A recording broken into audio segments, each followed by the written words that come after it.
humans are now hackable animals.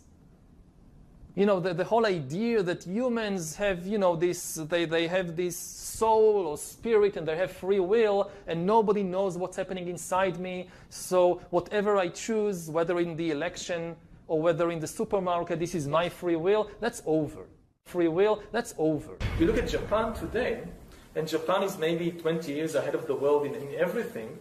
And you see all these new social phenomenon of people having relationships with virtual spouses.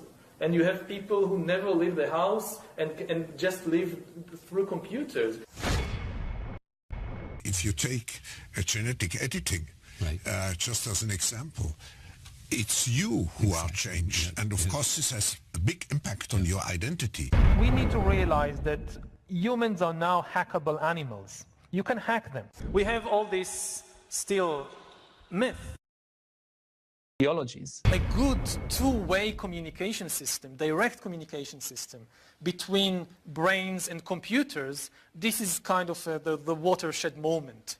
I mean, once you have a good two-way, nobody has any idea what happens after that. Maybe in a couple of decades when people look back, the thing they will remember from the COVID crisis is this is the moment when everything went digital.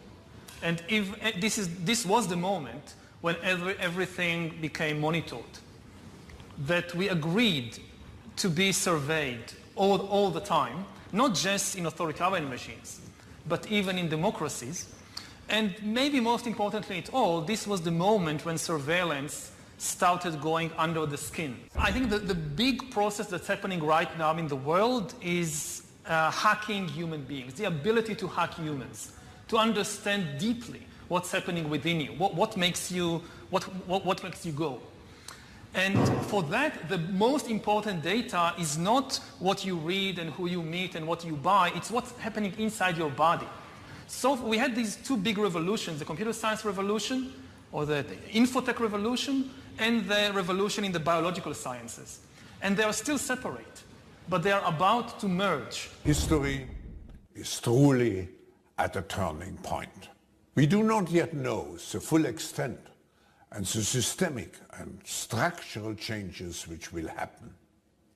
However, we do know that global energy systems, food systems and supply chains will be deeply affected.